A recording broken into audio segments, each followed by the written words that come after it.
أعوذ بالله من الشيطان الرجيم. بسم الله الرحمن الرحيم. من المؤمنين رجال صدقوا ما عاهدوا الله عليه ومنهم من قضى نحبه ومنهم من ينتظر وما بدلوا تبديلا ليجزي الله الصادقين بصدقهم ويؤذب المنافقين إن شاء أو يتوب عليهم إن الله كان غفورا رحيما. قال المؤلف والمفرق رحمه الله تعالى أدام النفع بعلومه وعلومكم في الدارين آمين إلى أن قال.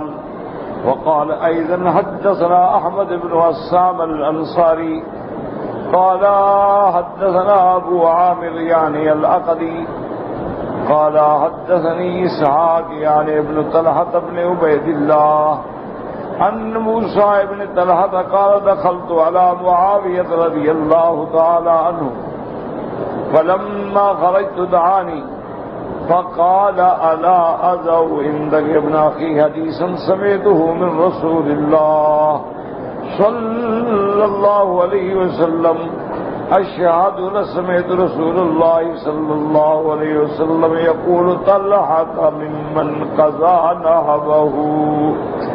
اب اس روایت مبارک میں حدثنا احمد بن عصام الانصاری کی روایت سے نقل فرماتے ہیں موسیٰ ابن طلحہ، یہ حضرت طلحہ کے بیٹے ہیں، فرماتے ہیں دخلت علی معاویہ رضی اللہ تعالی عنہ، میں حضرت معاویہ رضی اللہ تعالی عنہ کی خدمت میں گیا. فلما خرجت، جب میں وہاں سے نکلا، دعانی، انہوں نے مجھے بلایا اور فرمایا کہ میرے بیٹے الا ازو عندک یا ابن اخی، میرے بھتیجے میں تمہارے پاس ایک امانت رکھنا چاہتا ہوں جو میں نے حدیث سنی ہے حضور صلی اللہ علیہ وسلم سے. اشہد، میں گواہی دیتا ہوں، لسمعت رسول اللہ صلی اللہ علیہ وسلم یقول طلحة ممن قضى نحبه، کہ حضرت طلحہ ان لوگوں میں ہیں جنہوں نے اللہ کے ساتھ وعدہ کیا اور وعدہ نبھا دیا، پورا کر دیا. اب نحبہ کے دو معنی ہیں، یا بعض علماء فرماتے ہیں ممن قضى نحبہ اجلہ، یعنی وہ شہادت ہو گئی، یا ممن قضى نحبہ کا معنی جو وعدہ کیا وہ نبھا دیا.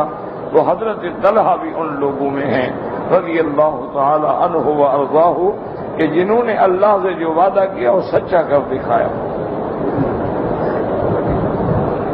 ورواه ابن جرير حدثنا ابو كريب قال حدثنا عبد الحميد الحماني عن اسحاق بن يحيى بن طلحة الطلحي عن موسى بن طلحة قال قام معاوية بن ابي سفيان رضي الله تعالى عنه فقال إني سمعت رسول الله صلى الله عليه وسلم يقول طلحة ممن قضى نحبه. ولهذا قال مجاهد في قوله تعالى فمنهم من قضى نحبه يعني عهده، کہ اس نے اپنا وعدہ پورا کیا. ومنهم من ينتظر قال يوم فيه الكتابة فيه اللقاء، اور بعض ایسے ہیں جنہوں نے وعدہ کیا لیکن ابھی انتظار میں ہیں، انتظار کر رہے ہیں کہ کب کافروں سے جہاد کا موقع ملے اور وہ اپنے وعدے کو سچا کر دکھلائیں. وقال ومنهم من قضى نحبه يعني عهده ومنهم من ينتظر قال يوم في الكتاب في اللقاء. وقال الحسن من قضى نحبه يعني موته والصدق والوفاء.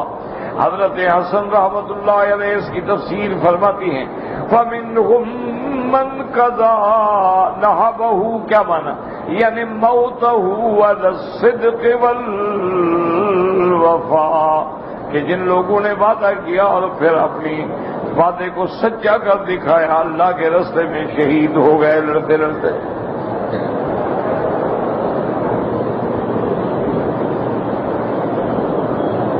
ومنهم من ينتظر الموت على مثل ذلك، اور بعض ایسی ہیں جو بھی انتظار میں ہیں. ومنهم من لم يبدل تبدیلا، اور ان میں ایسے ہیں جن نے وعدے میں کوئی تغیر نہیں کیا.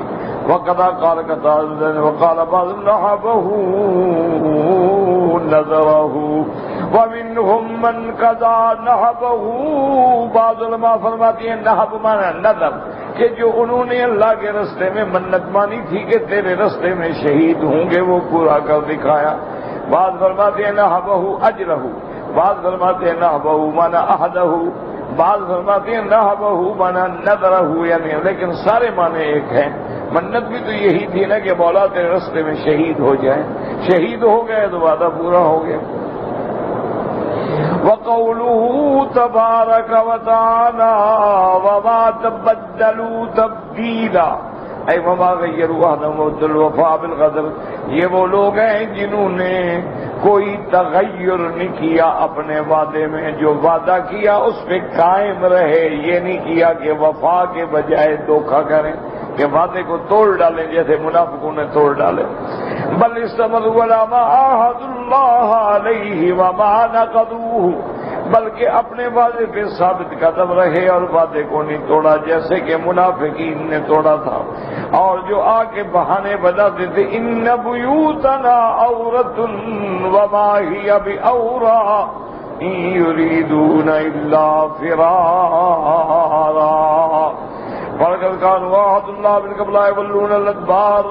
وقوله تبارك وتعالى يجزي الله الصادقين بصدقهم ويعذب المنافقين ان شاء او يتوب عليهم. اي انما يختبر عباد بالخوف والزلزال ليميز الخبيث من الطيب ويذر امراض بالفعل وامراض بالفعل، مع انه تعالى يعلم الشيء قبل كونه ولكن لا يعذب الخلق بعلمه فيه متى يعلم ما يعلمه منهم بما يعلم من. اب مفسر فرماتے ہیں اللہ فرماتی ہے یجزی اللہ الصادقین بصدقہم ویعذب المنافقین ان شاء او یتوب علیہم. اللہ اپنے بندوں کا امتحان کرتے ہیں. انما یختبر عبادہ بالخوف، کبھی ان پہ خوف ڈال دیتے ہیں، کبھی زلزال ڈال دیتے ہیں تاکہ کھوٹے اور کھرے میں تمیز ہو جائے. جیسے سونے کو سنار آگ میں ڈالتا ہے تاکہ کھوٹا اور کھرا تمیز میں آ جائے کہ یہ پیتل ہے یہ سونا ہے. اللہ بھی آزمائشیں ڈالتے ہیں، کبھی خوف ڈال دیا کبھی زلزال ڈال دیے. اور اس کے بعد فرماتی ہیں تاکہ واضح ہو جائے فیظہر امر ھذا الفعل وامر ھذا الفعل، تاکہ پتہ چل جائے کون سچا ہے کون جھوٹا ہے، کون مومن ہے کون منافق ہے. لیکن یاد رکھیں کہ اللہ امتحان لیتے ہیں، حالانکہ اللہ تو اللہ بالغیوب ہے، علیم بذات الصدور ہے. وہ امتحان سے پہلے بھی جانتے ہیں، امتحان کے بعد بھی جانتے ہیں. اللہ کے آگے تو کوئی چھپی ہوئی بات نہیں کہ یہ سچا ہے یہ جھوٹا ہے. لیکن اللہ اپنے اس وعدے کو، اللہ اپنے اس فیصلے کو پورے عالم پہ ظاہر کر دیتے ہیں کہ دیکھ لو کون سچا ہے اور کون جھوٹا ہے. وَلَنَبْلُوَنَّكُمْ حَتَّى نَعْلَمَ الْمُجَاهِدِينَ مِنْكُمْ وَالصَّابِرِينَ وَنَبْلُوَ أَخْبَارَكُمْ. اللہ فرماتے ہیں جیسے ہم اختبار لیتے ہیں، امتحان لیتے ہیں تاکہ پتہ لگے مجاہدین صابرین کا. اور اس کے بعد فرماتے وعدہ علم بشیء وعدہ قوله وَإِنْ كَانَ مِنَ الصَّادِقِينَ فِي قَوْلِ وُجُودِهِ. یعنی اب اللہ کو تو اس واقعے کے ہونے سے پہلے بھی علم تھا تو پہلا بھی حاصل ہو گیا، بعد والا بھی. اللہ کے لیے تو برابر ہے، لیکن اللہ اپنے بندوں کے ساتھ معاملہ وہ کرتے ہیں جس کو بندے بھی سمجھ سکیں. وقد قال الله تعالى ما كان الله ليذر المؤمنين على ما أنتم عليه حتى يميز الخبيث من الطيب وما كان الله ليطلعكم على الغيب. اللہ نے فرمایا ہم ایمان والوں کو ایسے نہیں چھوڑ دیتے بلکہ آزماتے ہیں، بلکہ ان کو امتحان کی پہاڑیوں میں ڈالتے ہیں، امتحان کی بٹھیوں سے گزارتے ہیں تاکہ پتہ چل جائے کہ پاک کون ہے اور پلید کون ہے، مومن کون ہے اور منافق کون ہے، سچا کون ہے اور منافق اور جھوٹا کون ہے. ولہذا قال اللہ تعالی هُنَا لِيَجْزِيَ اللَّهُ الصَّادِقِينَ بِصِدْقِهِمْ.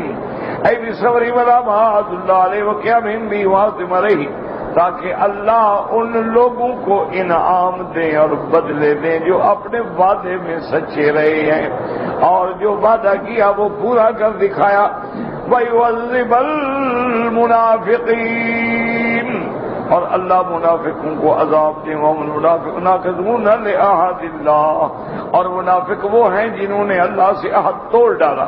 المخالفون وامر رسول بذلك كابوا وذابوا، انہوں نے اللہ کے ساتھ وعدہ بھی توڑ دیا، اللہ کے احکام کی بھی خلاف ورزی کی، اب وہ عذاب کے مستحق ہو گئے۔ ولكن هم تابشیتی في الدنيا ان شاء استمر بها وقالوا سيلقوا ثم عليه، اب یہ اللہ کی قدرت ہے، اللہ کی مشیت ہے، وہ چاہے تو دنیا میں ان کو انہی حال پہ چھوڑ دیں تاکہ جب قیامت میں آئیں تو پھر ایک ہی دفعہ ان کو عذاب دیں۔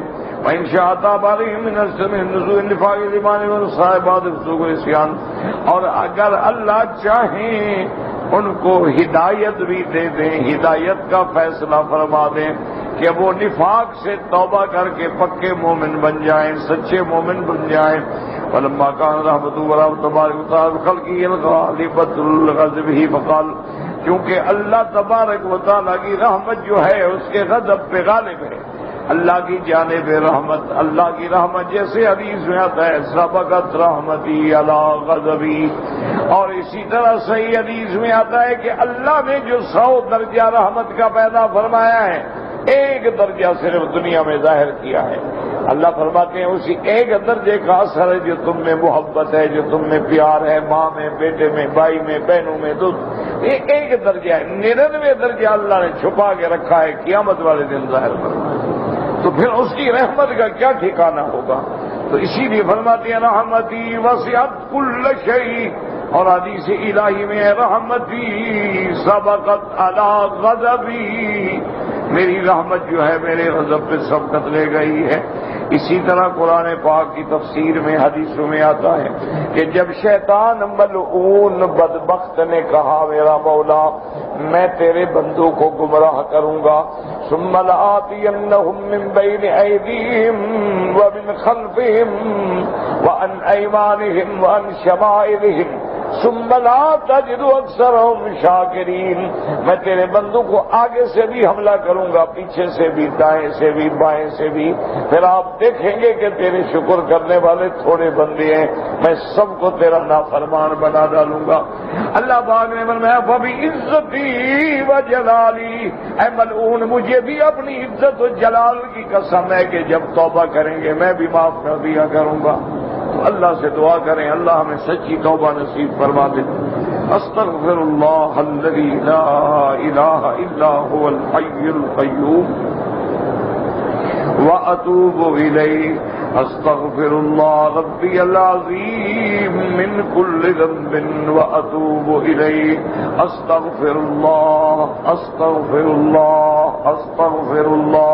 توبہ کیا کرے، اللہ تبارک و تعالیٰ توبہ کرنے والوں سے خوش ہوتے ہیں، توبہ کرنے والوں سے راضی ہوتے ہیں۔ صحیح حدیث میں آتا ہے کہ جب بندہ گناہوں سے توبہ کرتے ہیں اللہ افرح بتوبۃ عبدہ، اللہ کو خوشی ہوتی ہے، اور اللہ فرماتے ہیں یا ملائکتی، میرے فرشتے دیکھو میرا بندہ رو رہا ہے، گر گرا رہا ہے، علم عبدی ان لہ رب یغفر الذنوب، میرے بندے کو پتہ چل گیا ہے کہ میرا بھی کوئی سردار ہے جو میرے گناہ معاف کر دے گا، گواہ ہو جاؤ میں نے سارے گناہ اس کے معاف کر دی۔ اب دیکھیں 70 سال گناہوں میں گزر جائے، ایک لمحے میں توبہ کرو اللہ گناہ معاف کر دے، وہ کتنا بڑا غفور و رحیم ہے۔ اور پھر بھی ہم اس کی رحمت کے دریا سے فائدہ نہ اٹھائیں تو ہم جیسا بدبخت کون ہوگا؟ فرماتے ہیں وَرَدَّ اللَّهُ الَّذِينَ كَفَرُوا بِغَيْظِهِمْ لَمْ يَنَالُوا خَيْرًا وَكَفَى اللَّهُ الْمُؤْمِنِينَ الْقِتَالَ وَكَانَ اللَّهُ قَوِيًّا عَزِيزًا۔ اب مفسر رحمۃ اللہ علیہ فرماتے ہیں یقول کو تعالی بخنا دار واجہ المدین ما سلیم الریح والجلود الالہیہ ولولا ان اللہ جعل رسوله رحمۃ للعالمین، لكانت هذه الريح عليهم أشد من الريح الأقيم الذي أرسلها على عاد ولكن قال تعالى وما كان الله ليعذبهم وأنت فيهم وسلط عليهم هواء فرق شملهم كما كان سبب اجتماعهم من الهوى وهم أخلاط من قبائل شتى أحزاب وآراء فناسب أن يرسل عليهم الهوى الذي فرق جماعتهم وردهم خائبين خاسرين بغيظهم وعنقهم ولم ينالوا خيرا لا في الدنيا مما كان في أنفسهم من الظفر والمغنم ولا في الآخرة بما تحملوه من الآثام في مبارزة الرسول صلى الله عليه وسلم بالعداوة وهمهم بقتله واستئصال جيشه ومن هم بشيء وسلك همه بفعله فهو في الحقیقت كفاعله. اب اللہ تبارک و تعالی خبر دیتے ہیں آخر میں، فرماتے ہیں وَرَدَّ اللَّهُ الَّذِينَ كَفَرُوا بِغَيْظِهِمْ لَمْ يَنَالُوا خَيْرًا. اللہ فرماتی ہیں کہ ہم نے کافروں کو ان کے غصے کے ساتھ، ان کے اس غضب کے ساتھ واپس کر دیا، کچھ بھی نہ فائدہ اٹھا سکے، اور مومنین کو بھی ہم نے قتال سے بچا لیا، بغیر لڑے ہوئے فتح عطا فرما دی. اور اللہ تبارک و تعالی ہر بات پہ قوت رکھتے ہیں، قدرت رکھتے ہیں، غالب ہیں. اب مفسر فرماتے ہیں یقول تعالی مخبرا عن الاحزاب، اب خبر دیتی ہیں کہ وہ جو جمع تھے، وہ جو فوجیں چڑھ کے آئی تھی مدینے پہ، اللہ نے ان پہ کیا بھیجا؟ ہوا بھیجی اور اپنا لشکر بھیجا ملائکہ کا. اب مفسر کہتا ہے کہ اگر میرا مدنی رحمت دو عالم نہ ہوتے تو ان پر بھی اللہ ایسی ہوا بھیجتے جیسی قوم عاد پہ بھیجی تھی. اللہ جیسے فرماتے ہیں اما عاد کو ہم نے کیسے ہلاک کیا ہے کہ ہوا بھیجی، 8 دن اور 7 راتیں چلتی رہی، اور وہ ہوا ایسی تھی کہ ما تذر من شیء اتت علیہ الا جعلته كالرمیم. وہ ہوا جس چیز پہ بھی آئی اس کو چورا کر کے پھینک دیا. تو مفسر کہتا ہے اللہ چاہتے تو ان احزاب والوں پر بھی ایسی ہوا بھیجتے جیسی قوم عاد پہ بھیجی تھی، لیکن ان کو پھر بھی فائدہ کس سے ہوا؟ حضرت محمد مصطفیٰ سے، کہ اللہ نے فرمایا میرا بدری میں ان کو کیسے عذاب سے ہلاک کر دوں؟ آپ جو موجود ہیں، آپ جو بیٹھے ہیں، بس ان کو تھوڑا تھوڑا چکھاتے ہیں عذاب، ورنہ ایسا عذاب ہم نے نہیں بھیجا جو پہلی قوموں پہ بھیجا. وَمَا كَانَ اللَّهُ لِيُعَذِّبَهُمْ وَأَنْتَ فِيهِمْ. اللہ تبارک و تعالی نے بس ہوا بھیج دی، اس ہوا نے ان کو تقسیم کر دیا، جیسے وہ دل کی خواہش سے جمع ہوئے تھے، اللہ پاک نے ہواؤں کے ساتھ اٹھا اٹھا کے پھینک دیا، کوئی کدھر کوئی کدھر. جب ہوا چلی نا، جس کا منہ آیا بھاگ گیا. وَوَدَّهُمْ خَائِبِينَ خَاسِرِينَ. اور اللہ نے کافروں کو ناکام، نامراد، ذلیل کر کے واپس لوٹایا کہ اپنے غصے میں خود مر رہے تھے، خود جل رہے تھے. وَلَمْ يَنَالُوا خَيْرًا. کچھ بھی نہ ملا، نہ دنیا میں نہ آخرت میں. نہ فتح ہوئی کہ کوئی فائدہ ہوتا، کوئی مال غنیمت ملا، نہ آخرت میں جہنم کی سزا ملے گی. اور اس کے بعد کہتے ہیں کہ نہ تم کامیابی ملی کہ مال غنیمت ملتا، ولا فی الآخرۃ، نہ آخرت کا فائدہ، بلکہ ایسا گناہ اللہ کے پیغمبر کے مقابلے کا گناہ لے کے واپس لوٹے. اور وہ ارادہ لے کے آئے تھے کہ ہم اللہ کے نبی کو شہید کریں گے اور اللہ کے نبی کے لشکر کو مٹا ڈالیں گے. اب مفسر فرماتے ہیں چاہے وہ قتل نہ کر سکے، مٹا نہ سکے، لیکن ارادہ تو کیا. تو جب آدمی ارادہ کر کے چل پڑتا ہے تو اس کا بھی وہی ہوتا ہے جیسے کرنے والا. تو وہ بھی تو ارادہ کر کے فوجیں جمع کر کے آ گئے. وقوله تبارک و تعالی وكفى الله المؤمنين القتال اي لم يحتاجوا الى منازلتهم ومبارزتهم حتى يجلوهم من بلادهم بل کفى الله وحده ونصر عبده وعز جنده ولهذا قال رسول قال لا الہ. اب مفسر رحمۃ اللہ علیہ فرماتے وَكَفَى اللَّهُ الْمُؤْمِنِينَ الْقِتَالَ، اللہ نے مومنوں کو قتال سے بھی بچا لیا، یعنی نہ جنگ کرنی پڑی، نہ مقابلہ کرنا پڑا، نہ تلوار چلانی پڑی، لیکن دشمن شکست کھا کے بھاگ گیا. اللہ تبارک و تعالی نے خود ہی ان کو شکست دی اور اپنے عبد سیدنا محمد مصطفیٰ صلی اللہ علیہ وسلم کی مدد کی اور لشکر کو شکست دے دی. اس لیے حضور ہمیشہ پڑھتے تھے لا الہ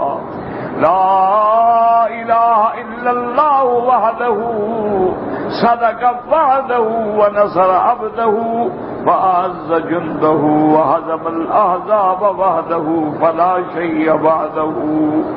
اب مفسر رحمۃ اللہ علیہ فرماتے ہیں کہ حضور ہمیشہ یہ پڑھا کرتے تھے لا الہ الا اللہ، کوئی معبود برحق نہیں مگر اللہ، صدق وعدہ جس نے وعدہ سچا کر دیا، نصر عبدہ جس نے اپنے نبی کی مدد کی، وأعز جندہ جس نے اپنے لشکر کو زیادہ عزت والا بنایا، وہزم الأحزاب وحدہ اور اللہ نے اپنی قدرت سے ان لشکروں کو شکست دے دی، فلا شیء بعدہ جس کے بعد کچھ نہیں، کیونکہ هو الاول والآخر والظاہر والباطن وهو بكل شيء علیم. هو الاول ليس قبله شيء، سب سے پہلے بھی اللہ کی ذات ہے، اللہ سے پہلے کچھ نہیں، اور سب سے آخر بھی اللہ کی ذات ہے، اس کے بعد بھی کچھ نہیں ہوگا. سارا عالم قابل فنا ہے، قابل ہلاک ہے. کل من علیہا فان ویبقى وجہ ربک ذو الجلال والاکرام. اخرجاه من حدیث ابی ہریرہ رضی اللہ عنہ وفي الصحيحين من حديث اسماعيل بن ابي خالد عن عبد الله بن ابي اوفى رضي الله عنه قال دعا رسول الله صلى الله عليه وسلم على الاحزاب فقال اللهم منزل الكتاب سريع الحساب اهزم الاحزاب اللهم اهزمهم وزلزلهم. صحیحین کی حدیث ہے، حضرت ابی ہریرہ رضی اللہ تعالیٰ عنہ سے روایت ہے کہ جب وہ لشکر آ گئے تھے چاروں طرف تو حضور نے یہ دعا مانگی تھی اللہم منزل الکتاب، وہ ذات جس نے اللہ قرآن اتارا ہے، وہ ذات جو سریع الحساب بدلہ لینے میں جلدی کر سکے، اہزم الاحزاب اللہ اس لشکر کو شکست دے، اللہم اہزمہم وزلزلہم.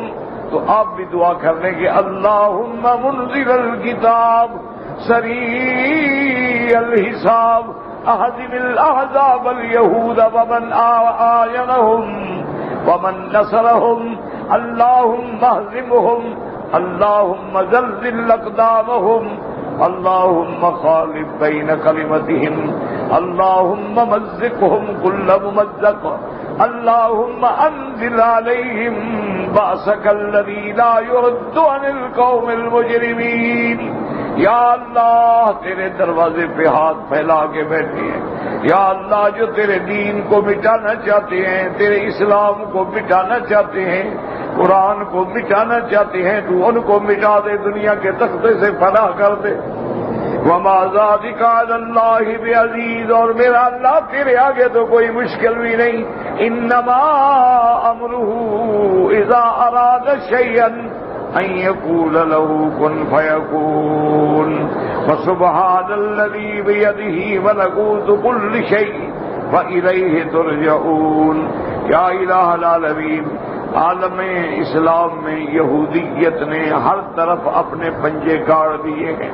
ان الیہود قد قتل الابریاء اور مسلمانوں کے قتل عام کے، مسلمانوں کے مساجد معابد اللہ کے قرآن کے دین اسلام کے مٹانے والے ہیں۔ میرا مولا ہم عاجز ہیں لیکن آپ قدرت والے ہیں، اپنی شان کن فیکون کی شان دکھلا کے یا اللہ اسلام کے دشمنوں کو مٹا دے، ان پہ قہر نازل فرما دے۔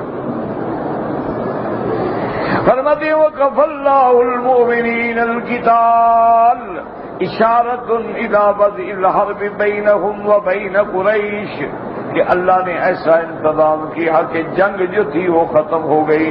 وَهَكَذَا وَكَبَعْدَهَا لَمْ يَقْذِفْهُمُ الْمُشْرِكُونَ بَلْ غَزَاهُمُ الْمُسْلِمُونَ فِي بِلَادِهِمْ، اور اللہ نے اپنے نبی کی ایسی مدد فرمائی، اس غزوے کے بعد پھر کافروں کو جرأت نہیں ہوئی مدینے پاک پہ چڑھائی کرنے کی۔ قال محمد بن اسحاق لما انصرف اهل الخندق عن الخندق فقال رسول الله صلى الله عليه وسلم فيما بلغنا لن نغزوكم قريش بعد عامكم هذا ولكنكم تغزونهم۔ جب غزوہ احزاب ختم ہوا حضور نے فرمایا صحابہ کو کہ مبارک ہو، آج کے بعد قریش کبھی حملے کی جرأت نہیں کریں گے، ہم ان پہ حملہ کریں گے۔ فلم تغز قریش بعد ذلك وقال رسول الله صلى الله عليه وسلم هو يغزوهم بعد ذلك حتى فتح الله تعالی مکہ۔ اس کے بعد جو جنگیں ہوئی ہیں حضور پاک نے ان پہ حملہ کیا ہے اور اللہ نے مکہ بھی فتح فرما دیا۔ وهذا الحديث الذي ذكره محمد بن اسحاق حديث صحيح كما قال الامام احمد حدثنا يحيى عن سفيان قال حدثني ابو اسحاق قال سمعت سليمان بن سرد رضي الله تعالى عنه قال قال رسول الله صلى الله عليه وسلم يوم الاحزاب الآن نغزوهم ولا يغزونا۔ وهكذا رواه البخاري في صحيحه من حديث الثوري وإسرائيل عن نبي اسحاق به وقوله تبارك وتعالى وكان الله قويا عزيزا۔ اللہ قدرت والے، قوت والے، غالب بحولہ و قوتہ ردہم خائبین ولم ینالوا خیرا۔ اللہ نے حضور کے دشمنوں کو ناکام لوٹایا، کچھ بھی نہ پا سکے۔ وَأَعَزَّ اللَّهُ الْإِسْلَامَ وَأَهْلَهُ، اللہ نے اسلام کو غلبہ دیا، اسلام والوں کو غلبہ دیا۔ صدق وعدہ ونصر رسولہ وعبدہ فلہ الحمد والمنہ، اللہ نے اپنے نبی، اپنے رسول محمد مصطفیٰ کی مدد فرمائی اور اللہ نے کامرانی و کامیابی عطا فرمائی۔ تو اللہ چاہے تو بغیر جنگ کے بھی فتح دے دیں، اللہ چاہے تو بغیر کسی قتال کے بھی فتح دے دیں۔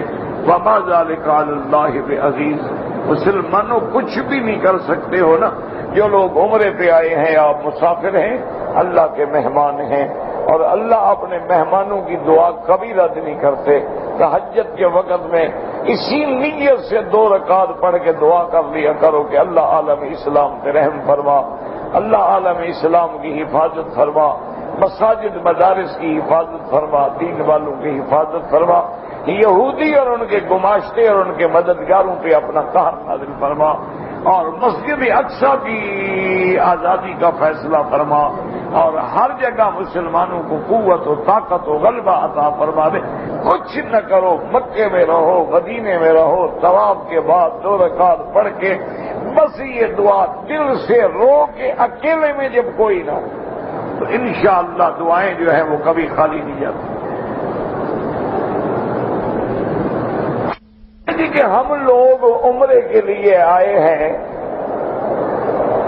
لیکن اگر ہم طائف کا سفر کریں، مثلا طائف جاتے ہیں پیکج لے کے، وہاں بڑے تاریخی اور بڑے اہم مقامات ہیں۔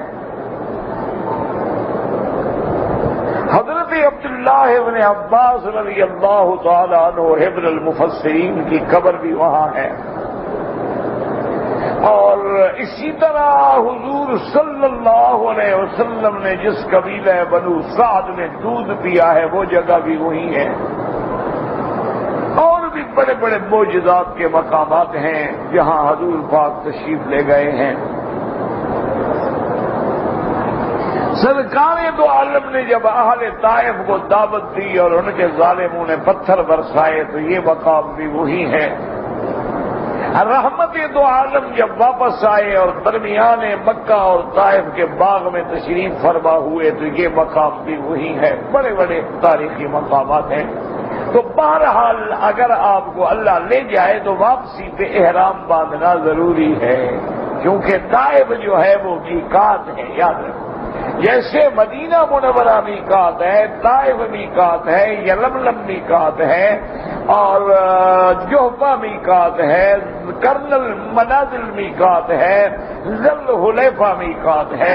اور میقات کا معنی ہی یہ ہے کہ یہ 5 مقام ہیں اور پھر ان کے محاذہ، یعنی یہ 5 ہے، پھر ایسے ایک خط کھینچ لیں تو جب بھی ان کے سامنے آئے تو بغیر احرام کے آپ مکے نہیں آ سکتے۔ ہر حال میں آپ کو عمرہ کرنا چاہیے، اور پھر یہ بھی دیکھیں کہ مفت میں آپ کو میقات کا عمرہ مل جائے، وہ تو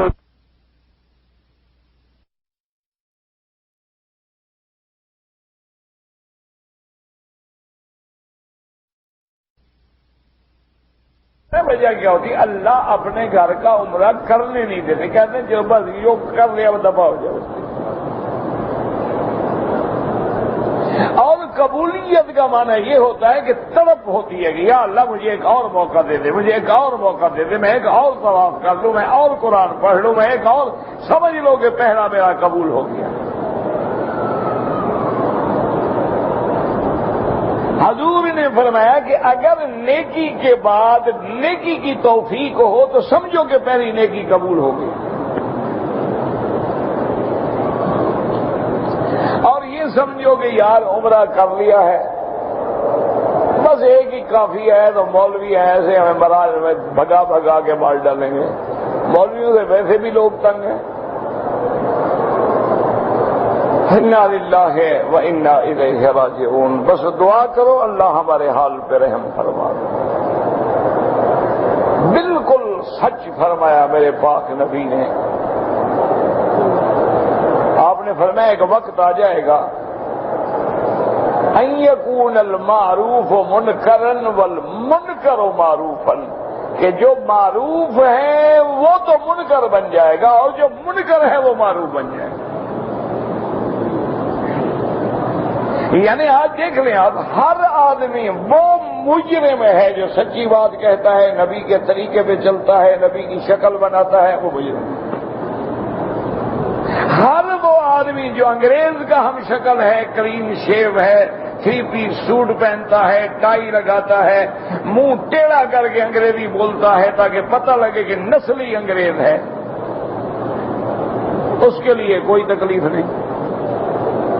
ہمارے نوجوان انگریزی جو بولے نا، آپ کو اس طرح لہجہ تو نہیں بنتا، پھر منہ ٹیڑھا کرتے ہیں بیچارے، جیسے دریائے ٹیم سے منہ دھو کے آئے۔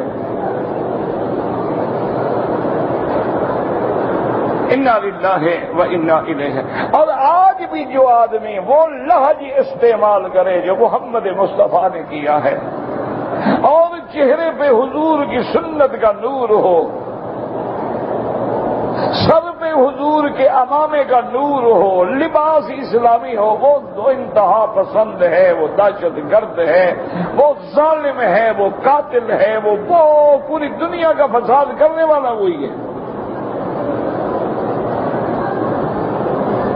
انا للہ و انا الیہ راجعون۔ یہی کہہ سکتے ہیں کہ یا مولا تو ہدایت کے فیصلے فرما، اور اگر تیرے علم میں ہدایت ان کے لیے نہیں لکھی ہے تو نے، تو پھر ہماری جان چھڑا، ورنہ کسی کے لیے بد دعا نہ کیا کریں۔ وہ قادر ہے، ہدایت بھی تو دے سکتا ہے۔ دیکھو نا اس نے وحشی سے کام لیا کہ نہیں؟ جو سیدنا حمزہ کا قاتل تھا وہی مسیلمۃ بن الکذاب کا قاتل بنا ہے۔ تو اللہ جس سے چاہے کام لے لے۔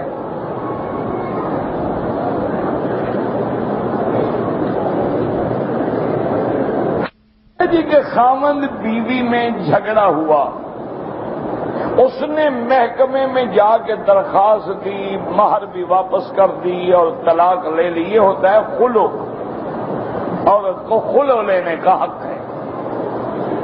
بہرحال اب تمہارے دن میں کس بات کا خرچہ ہے، ختم ہو گیا مسئلہ ہی ختم، وہ تو تمہیں حق المہر ہی واپس دے گی، ابھی خرچے ہی لے گی تم سے۔ خلو کا معنی یہ ہوتا ہے کہ عورت جب خود مطالبہ کرے کہ میں خاوند کے ساتھ نہیں رہ سکتی، لہذا قاضی میرا فیصلہ کرے، اب قاضی اس کو کہے گا بھی حق المہر واپس کرو گی، جو خاوند نے تمہیں دیا ہے واپس کرو گی، وہ کہے گا ٹھیک ہے، پھر وہ خاوند سے کہے گا کہ تم طلاق دے دو، خلو ہو گیا، اس کا کوئی خرچہ ورچہ نہیں۔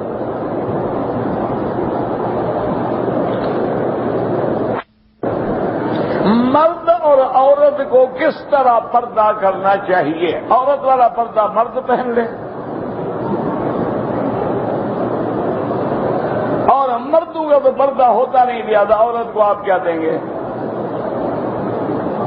اللہ کے بندے، مرد کا پردہ یہ ہے کہ نظر جھکا دے جب اجنبی سامنے آئے۔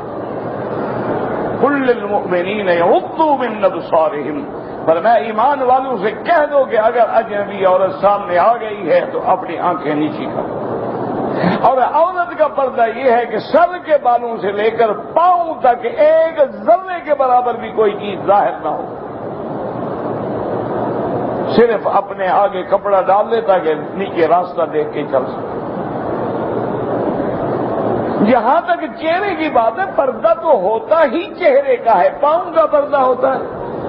یہ کوئی عقل ہے بلا کو اللہ نے دماغ چھین لیا۔ اگر نماز کی حالت میں چہرہ کھلا ہو، ہاتھ کھلے ہوں، پاؤں کھلے ہوں تو نماز ہو جائے گی، یہ مانا نہیں کہ ان کو کھلا رکھو، پردہ ہی نہیں ہے۔ اچھا، احرام میں کیا حکم ہے کہ عورت کیا کھلا رکھے؟ چہرہ۔ پہلے پردہ ہوگا تو اب کھلا رکھے، جب پہلے سے پردہ نہیں ہے تو کھلا کیا رکھے؟ بھائی پہلے پردہ تھا تو اب احرام میں کھلا رکھے نا، اگر پہلے سے ہی کھلا ہوا تھا تو کھلے کو کیا کھلا رکھے گی؟ کچھ عقل کریں۔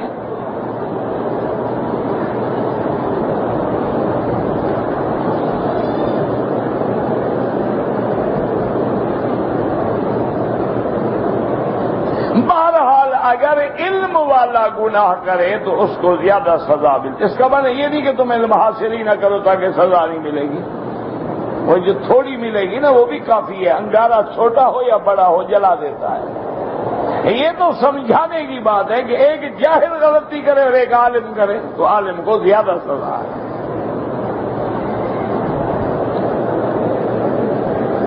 عورت اکیلے طواف کر سکتی ہے، بالکل کر سکتی ہے، صفا مروہ بھی اکیلے دوڑ سکتی ہے، بالکل دوڑ سکتی ہے۔ اب یہ تھوڑا ہے کہ ہر وقت شوہر رسی ہاتھ میں باندھ کے کھینچتا رہے، وہ مانا ہے سفر نہیں کر سکتی، یہ سفر تھوڑا ہے۔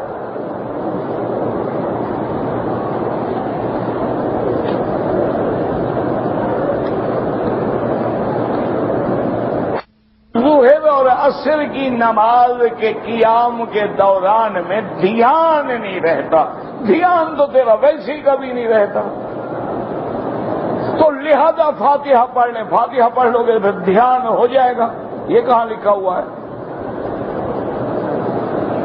تو آپ یعنی دھیان کے لیے پڑھنا چاہتے ہیں۔ بہرحال حنفی حضرات کے لیے فاتحہ نہیں ہے اور حنابلہ کے لیے ہے کہ اگر امام قرات سنائی نہ دے تو فرماتے ہیں پڑھا کریں۔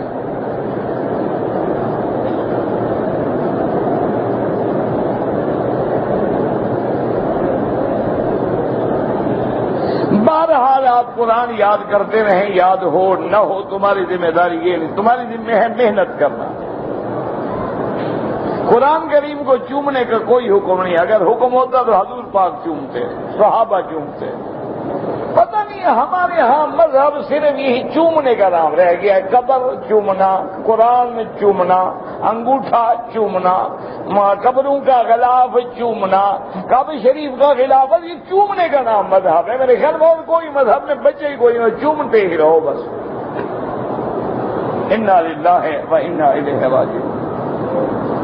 اور اللہ اللہ کے بندے ہمارا دین اتنا کامل مکمل ہے کہ اس میں کوئی رکھنا نہیں ہے۔ میرے پاک نبی نے فرمایا کہ ترکتکم علی البیضاء لیلھا کنہارھا، میں تم لوگوں کو ایک چمکتی ہوئی شریعت دے کے جا رہا ہوں جس کی رات بھی دن کی طرح روشن ہے۔ تو اسلام میں تو کوئی ڈاؤٹ ہے ہی نہیں، اسلام میں تو کوئی طریقہ ہے نہیں کہ بندہ خود نکالتا ہے الیوم اکملت لکم دینکم، حضور کے وقت دین مکمل ہو گیا۔ تو چومنے کی اجازت حجر اسود کی تھی اور کسی جگہ چومنے کی اجازت نہیں ہے۔ ہر چیز کا ایک حکم ہے۔ جب اللہ کے نبی نے حجر اسود کو چوما ہے تو باقی کونے موجود ہیں، کعبہ موجود ہے، دروازہ موجود ہے، مقام ابراہیم موجود ہے، چوم لیتے۔ جہاں حضور نے چوما ہے وہاں چومنا سنت ہے، اور جہاں نہیں چوما ہے وہاں نہ چومنا سنت ہے۔ وہ بات کو سمجھا کریں اللہ کے دین۔ ہمارے لوگوں نے ایک مذہب بنا لیا، ہر بات کو چومنا ہی ہے، بس چومتے رہیں گے، عمل نہیں کریں گے انشاءاللہ۔ قرآن شریف وہ چومیں گے، سینے سے لگا کے اونچی جگہ رکھ دیں گے، عمل کبھی نہیں کریں گے۔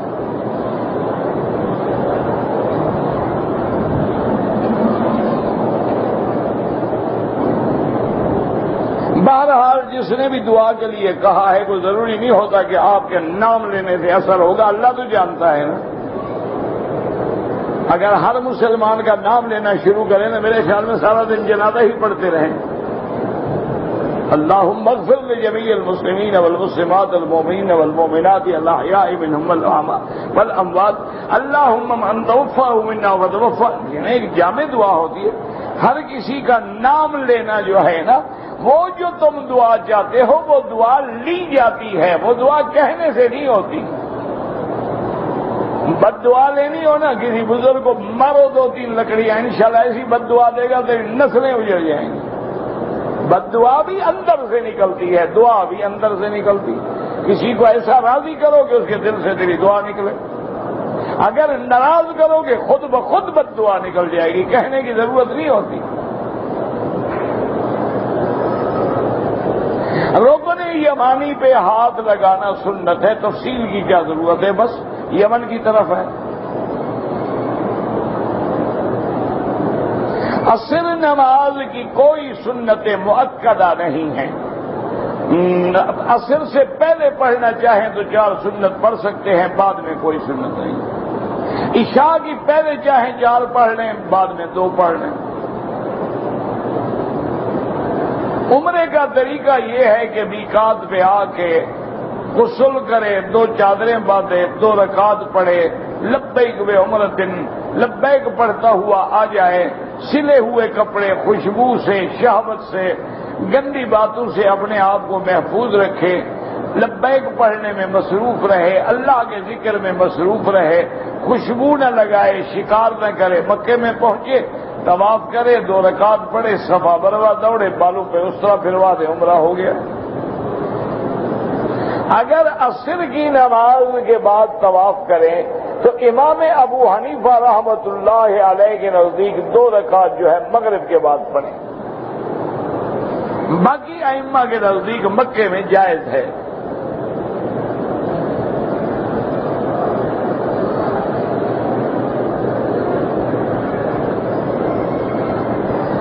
ایک بندے نے وعدہ کیا تھا کہ میں تمہارا گھر جو ہے 7 مرلے کا مکان دے دوں گا، اب نہیں دیتا، اللہ ہدایت دے۔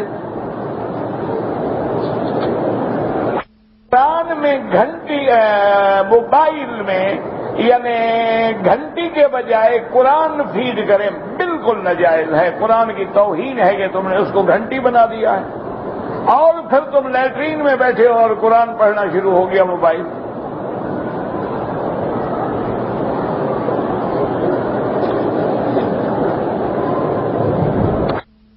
نماز میں امام کے پیچھے حنفی مسلک میں فاتحہ پڑھنا مقتدی کو ضرورت نہیں ہے، کیونکہ امام کی قرات جو ہے وہ مقتدی کی قرات ہے۔ بس باقی جھگڑوں میں آپ نہ پڑھیں، شافعی ہیں پڑھا کریں اور حنفی ہیں نہ پڑھا کریں، سب کی نمازیں قبول ہیں، کوئی جھگڑے والی بات نہیں، سب حدیث رسول پہ عمل کر رہے ہیں۔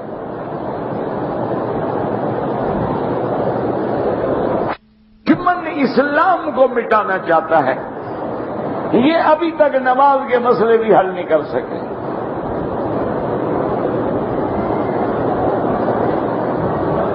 انہوں نے قرآن نیا چھاپ دیا ہے، اب نیا قرآن آ گیا ہے جس میں جہاد کی کوئی آیت نہیں ہے۔ ٹھیک ہے، ابھی آپ نہیں پڑھیں گے، لیکن آنے والی نسلیں اسی کو قرآن سمجھیں گی 100 سال بعد، 200 سال بعد۔ ان کو کیا پتا ہوگا کہ یہ قرآن ٹھیک ہے یا وہ قرآن ٹھیک ہے؟ تم نے قرآن چھاپا جو 10 ریال میں بکتا ہے، انہوں نے چھاپا ہے جو 2000 ریال میں بکے گا، لوگ تو اچھا سمجھ کے وہی خریدیں گے۔ سونے کے پانی سے لکھا ہوا ہے، جلد بڑی اچھی ہے، اپ ٹو ڈیٹ ہے، اور ماشاءاللہ الفاظ بڑے اچھے ہیں، وہ کہ کمال ہے یار، اصل قرآن تو یہ ہے۔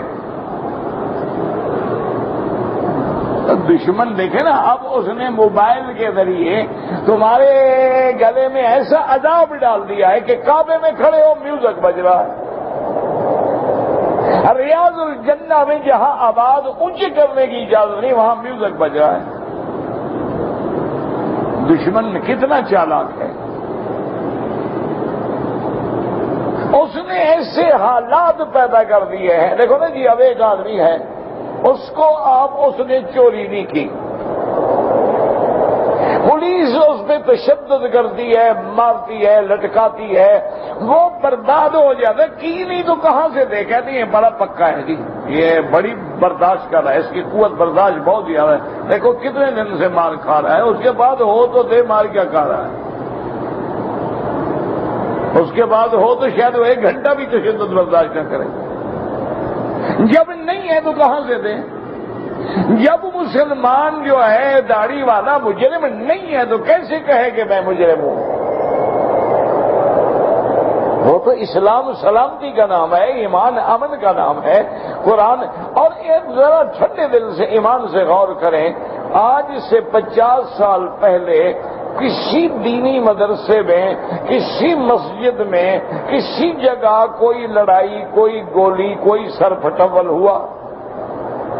اب کیوں ہو گیا؟ دیکھو نا، آخر ٹھنڈے دل سے غور کریں، بھئی یہ مدرسے تو پہلے سے چلے آ رہے ہیں نا، صدیوں سے آ رہے ہیں، یہ مسجدیں الحمدللہ حضور کے زمانے سے آ رہی ہیں،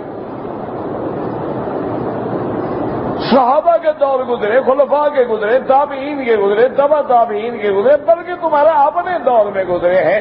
اچھا، ہندو بھی تھے، سکھ بھی تھے، مندر بھی تھے، گرجے بھی تھے، گردوارے بھی تھے، مساجد بھی تھی، مدارس بھی تھے۔ اچھا، ان کے مدارس بھی تھے، کافروں کے مدارس بھی تھے، انگریزوں کے مدارس بھی تھے، کوئی جھگڑا، کوئی گولی، کوئی قصہ۔ آخر اب کیوں ہو گیا؟ اس وجہ کو دور کرو خدا کے لیے،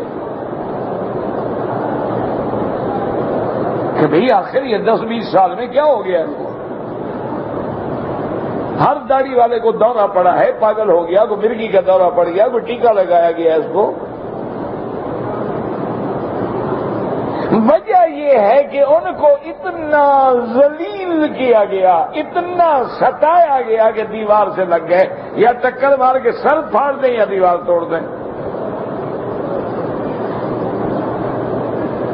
دیکھیں نا، ہر آدمی کی ایک عزت نفس ہے نا، آپ کسی کو مجبور کریں۔ آپ دیکھتے نہیں پڑھتے اخبار میں کہ اس نے اپنے بچوں کو ذبح کر کے خودکشی کر لی؟ کوئی آدمی اپنے بچوں کو ذبح کرتا ہے؟ اپنی اولاد کے گلے پہ چھری پھیری۔ آپ نے دیکھا ہے کہ فلاں بندے نے باپ کو گولی مار دی، فلاں باپ نے اپنی اولاد کو محروم کر کے ساری جائیداد طوائف کو کھلا دی۔ اب رد عمل ہوتا ہے۔ آپ 2 بھائی ہیں، ایک بھائی مکہ شریف آیا، دوسرے بھائی نے زمین پہ بھی قبضہ کر لیا، اس کی بیوی پہ بھی قبضہ کر لیا، واپس جا کے یہ ڈاکو نہیں بنے گا تو کیا بنے گا؟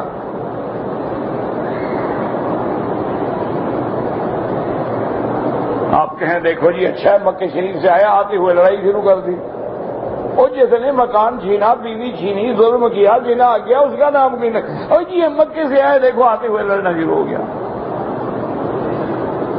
خدا کے لیے حقیقت کو ڈھونڈو، اور جب تک وہ حقیقت نہیں ڈھونڈو گے، جب تک وہ چنگاری پڑی رہے گی، کبھی دھواں نکلے گا، کبھی شعلہ بنے گا۔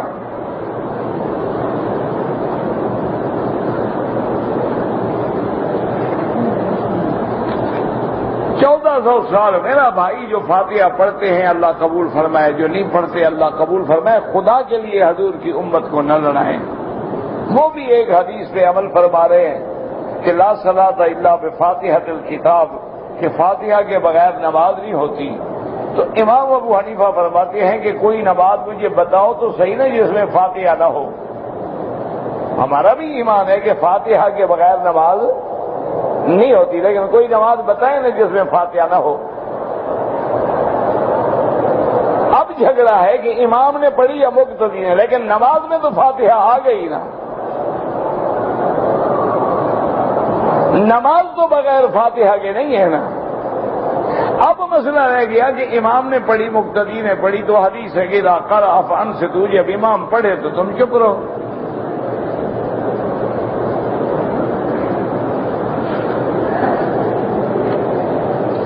مرد اور عورت کی نماز میں فرق ہے؟ پہلے مجھے آپ یہ بتائیں کہ مرد اور عورت میں فرق ہے؟ اگر آپ کے نزدیک مرد اور عورت میں فرق نہیں تو نماز میں بھی فرق نہیں، اور اگر فرق ہے تو پھر نماز میں بھی فرق ہے۔ عورت گھر میں پڑھے تو افضل، مرد مسجد میں پڑھے تو افضل، مرد صف اول میں پڑھے تو افضل، عورت صف آخر میں پڑھے تو افضل۔ مرد امام بنتا ہے، عورت امام نہیں بنتی، مرد مؤذن بنتا ہے، عورت مؤذن نہیں بنتی۔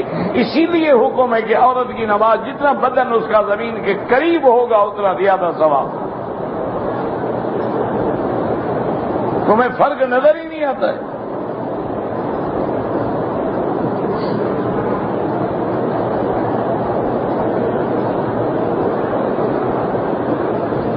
مرد حضرات کے لیے احرام باندھنے سے پہلے غسل ضروری ہے؟ کوئی ضروری نہیں، سنت ہے، کرو کرو نہ کرو نہ کرو۔ عورت ہے اس کے لیے بھی وہی حکم ہے، غسل کرے افضل ہے، نہ کرے نہ کرے، وضو کر کے نیت کر لو، وضو بھی نہ کرو، ایسے بیٹھے بیٹھے چادریں باندھو، لبیک اللہم لبیک نیت ہو گئی۔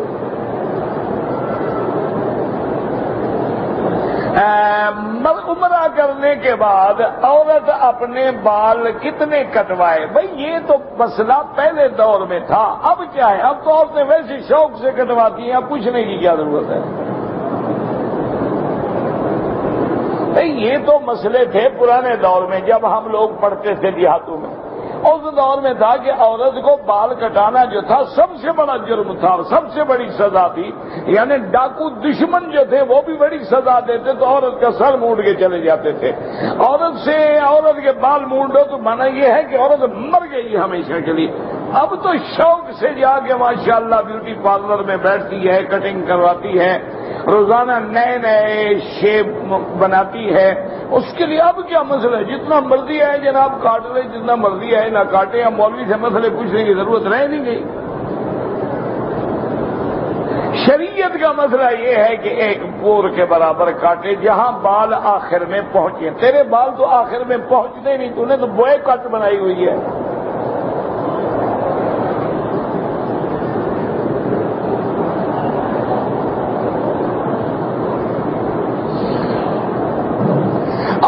بالوں کی وجہ سے عمریں کم کرتی ہیں، بالکل جھوٹ ہے۔ بال تو کٹنے سے اور بڑھتے ہیں، خراب تو نہیں ہوتے نا۔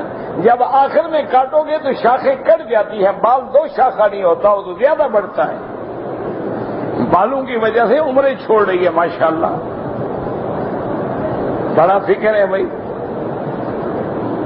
انا للہ و انا الیہ۔ اب وہاں کی حالت یہ ہو گئی ہے، اب تو پتہ ہے کہ جو ماڈرنائز لوگ ہیں نا جی، جو ایلیٹ کلاس ہے ہماری، ان کی عورتیں غسل جنابت کے وقت بھی وہ الحمدللہ ایک پلاسٹک کی ٹوپی چڑھا لیتی ہیں بالوں پہ، باقی پانی ڈال دیتی ہیں، کیونکہ وہ بال بنائے ہوئے ہوتے ہیں نا، 10-10 ہزار روپیہ خرچ ہوتا ہے وہ، تو اس طرح غسل فرما لیتی ہیں، وہ پاک کبھی نہیں ہوتی الحمدللہ۔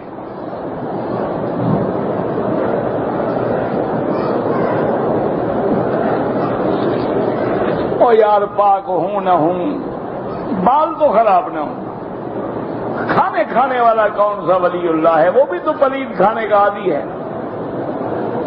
وہ رشتہ رشوت کھاتا ہے، بیوی غسل جنابت میں کھانے پکاتی ہے، باہر کام چل رہا ہے۔ وہ ایک دفعہ آئے نا، ایک مولوی صاحب نے بکری پکڑی ہوئی تھی اور بکری باں باں کر رہی تھی۔ وہ ایک تھانے دار کا گزر ہوا، اس نے کہا مولوی صاحب کیا بات ہے؟ اس نے کہا پتہ نہیں کسی کی بکری تھی جا رہی تھی، میں نے کہا کوئی بھیڑیا ویڑیا نہ اٹھا لے۔ پکڑ کے کھڑا ہو گیا، مالک ہے کوئی نہیں، میں انتظار کر رہا ہوں۔ اور اس نے کہا مولوی صاحب یہ اکیلی بکری ہے، نہ تمہیں سونے دے گی نہ یہ خود آرام کرے گی، ہمیں دے دو، اندر بہت ساری بکریاں، مطمئن ہو جائے گی۔ جب بکری جا کے اپنے ہم جن سے مل جائے گی نا، بالکل چیخے بھی نہیں، تمہارے پاس تو کوئی بکری پہلے ہے ہی نہیں، خام خواہ ساری رات تمہیں خراب کرے گی۔ مولوی صاحب کو بھی بات سمجھ آئے، اس کا لے جائیں جناب، ہم نے تو سمجھا تھا بگیاڑ لے جاتے ہیں، ہمیں پتہ نہیں تھا کہ تم بھی بگیاڑ ہو، لے جاؤ۔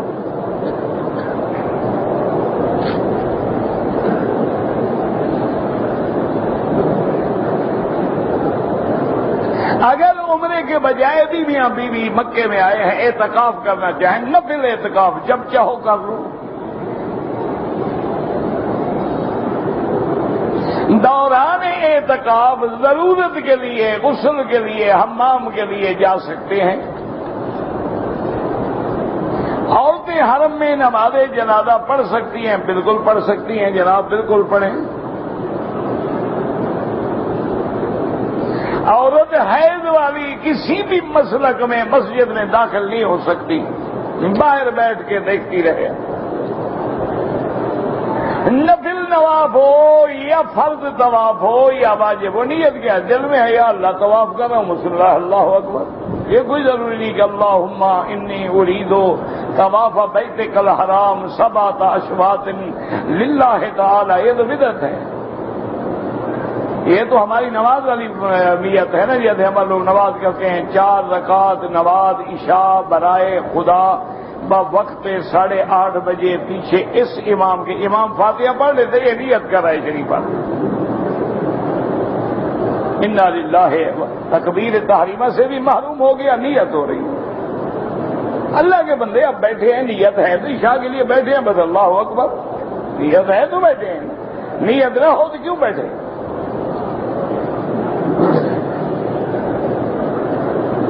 اگر نماز پڑھ رہے ہیں اور فاتحہ پڑھیں گے تو بسم اللہ الرحمن الرحیم بھی پڑھیں گے۔ طواف نفل کی نیت نہ کریں، ایسے ہو جائے گا جب ادھر جا رہے ہو نیت ہے تو ہو جائے گا، نہ مطلب ادھر کیوں جا رہے، ادھر چلے جاؤ۔ نماز میں سورت کی ترتیب میں بھول جاتا ہوں، کھانے کی ترتیب تو نہیں بھولے نا؟ کبھی رات کا آپ نے صبح کو تو نہیں کھایا، کبھی صبح والا آپ نے عشاء میں نہیں کھایا، وہ تو آپ کو پوری طرح یاد ہے، یہ ناشتہ ہے، یہ بیڈ ٹی ہے، پتہ نہیں بیڈ ٹی ہے، نماز پڑھے نہ پڑھے بیڈ ٹی ضرور پینی ہے۔ انا للہ و انا الیہ راجعون۔ اور اب جناب یہ لنچ ہے، یہ برنچ ہے، یہ ڈنر ہے، پتہ نہیں کیا کیا بلائے ہیں، عذاب الہی ہے، کھانا تو نہیں ہے نا۔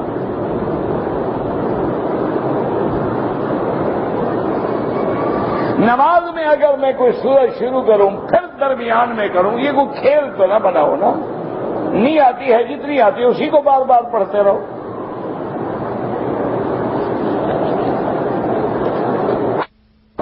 بہرحال گائے کی بھی زکات دیں گے، بچڑوں کی بھی دیں گے، ہر چیز کی دیں گے۔ دودھ بیچتے ہیں جو پیسہ آئے اس کی بھی زکات دیں گے۔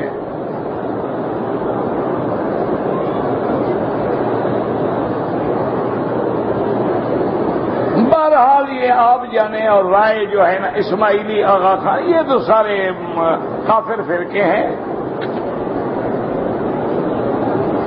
عورت بھی جنازہ پڑھ سکتی ہے، معنی یہ ہوتا ہے کہ اپنے گھر سے جنازے کے لیے نہ آئے، یہ معنی نہیں کہ موجود ہو تو نہ پڑھے۔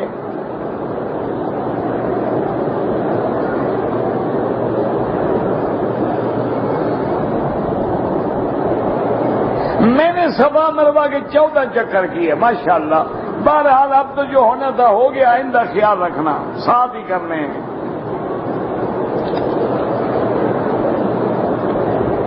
48 میل سفر ہو تو نماز قصر ہوگی۔ میری والدہ موٹاپے کی وجہ سے چل نہیں سکتی، ان کا آپ عمرہ کر رہے۔ اگر کسی نے عصر کے بعد 2 رکعت دوا پڑھ لی کوئی حرج نہیں، لیکن احناف کے نزدیک افضل ہے کہ وہ مغرب کے بعد پڑھے۔ پڑھ لی تو اللہ قبول کرے، کوئی کفر اسلام کی جنگ نہیں۔